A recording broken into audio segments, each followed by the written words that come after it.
Hey, what is up, everybody? This is Stevie Breach coming to you here today. I got a chance to watch a documentary on the WWE Network. This was Breaking the Code, the Chris Jericho story.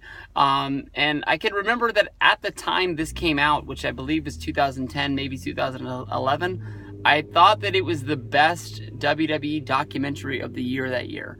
And I can honestly tell you that it does live up. I do think that at that point, it was a good time to make a documentary on Chris Jericho, from his times in WCW, his times wrestling for WWE.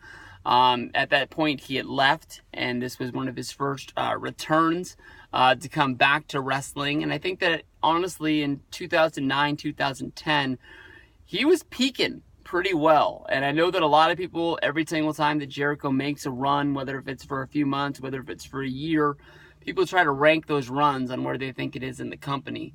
But, when Jericho was sort of wearing the suit, he was teaming with Edge, and that turned into him turning into Big Show. He really was an awesome competitor, where he basically was the first guy to be able to wrestle on both shows. Because of him holding the tag titles, he would wrestle on Monday Night Raw.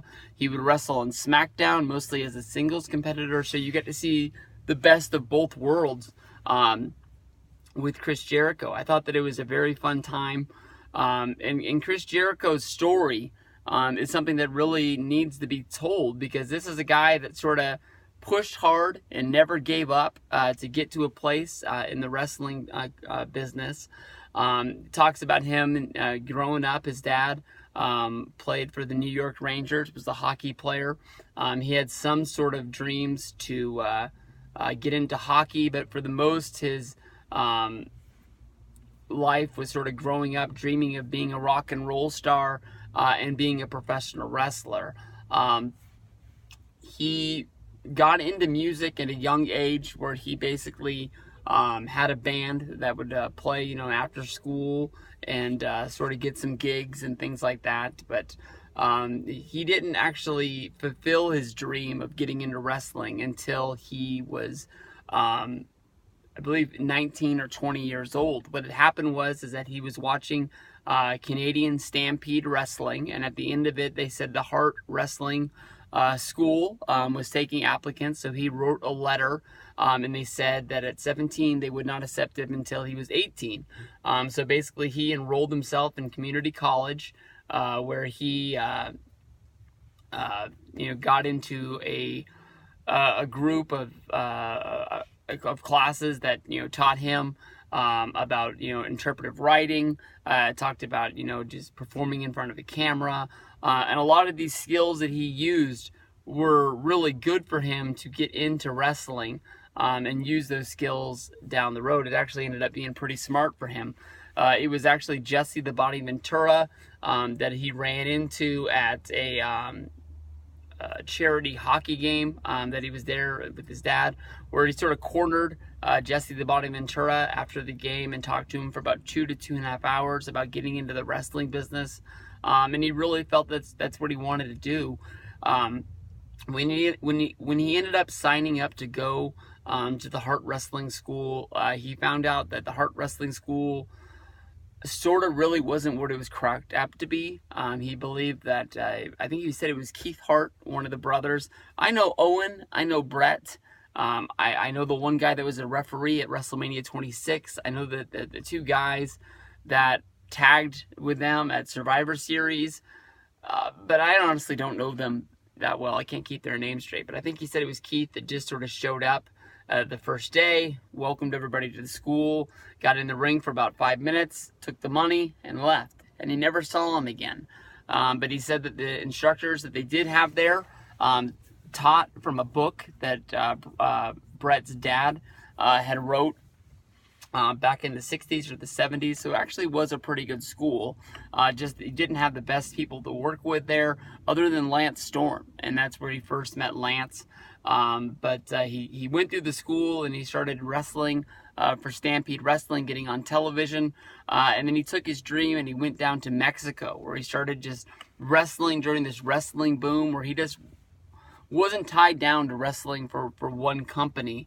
He would sort of find shows throughout the day. He said that if you tried your best and ran from town to town, you could wrestle on 3 shows at once, and that's basically where he got his first start before taking off and wrestling in Japan. He wrestled in a company there called War, which I've heard a lot about, but I don't really think I've ever seen anything from there, and if I have, I didn't know it. But War sort of had an agreement with New Japan Pro Wrestling where, the big stars from New Japan would come in and wrestle at War, and that would give him a lot of exposure. There was people in the States like Jim Cornette and Paul E.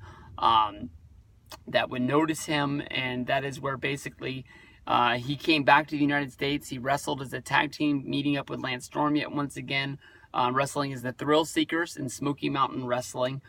He said that they brought their sort of Japan style to Smoky Mountain, which was a different kind of style, having Southern wrestling, which they sort of. I don't think he called it lazy, but I think he called it laid back. And them flying all around and being there is something that they had never really seen before. From there, he was able to move on to ECW, being brought in by Paul E. And he didn't wrestle for ECW all that long. People always think of Chris Jericho as one of the alumni that came through there. I don't think he had a cup of coffee there, but he wasn't there for that long before doing a wrestling show in Los Angeles, which I think brought like Japan, Mexico, North American wrestling stars all together on one show. He called it like a peace treaty or something like that. But basically, that is where Eric Bischoff ran into him and basically said that he knew who he was and within 30 seconds offered him a job.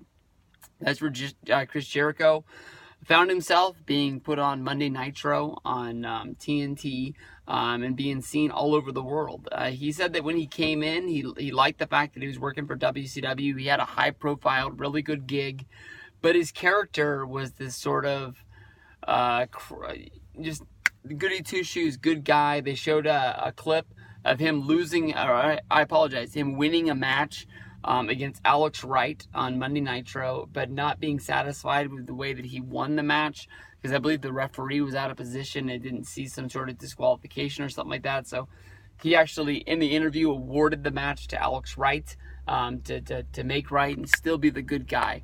And he came really, really bored with that, and actually pitched the idea of being a bad guy, where he'd be able to, get more exposure and get more out of his matches by developing his character, something that a lot of the cruiserweights didn't really do at the time.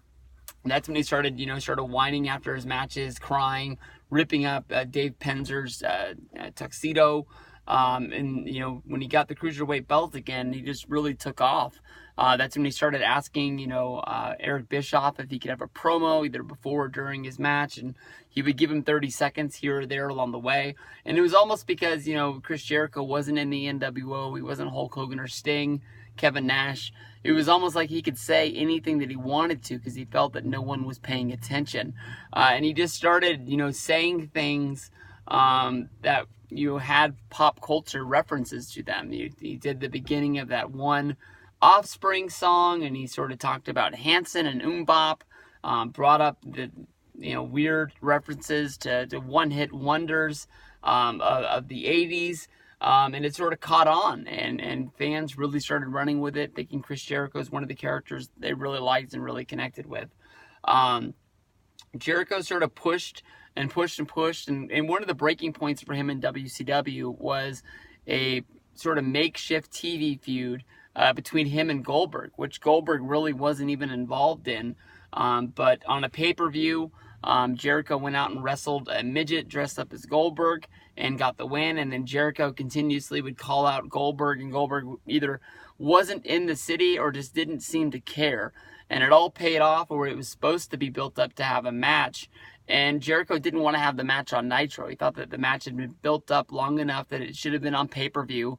But Goldberg didn't believe the match made much sense for a big guy like him to be wrestling against a cruiserweight.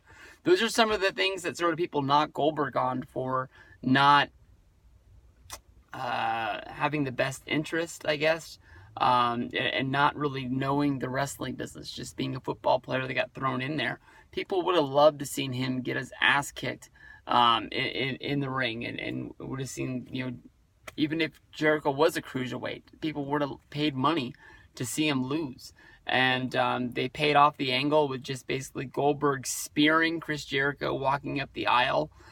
Jericho sold it like $1 million, like he always does, but it didn't go anywhere. And that's when he saw the writing on the wall that he needed to get out of there, and that's when he contacted WWE and he went to go work for Vince.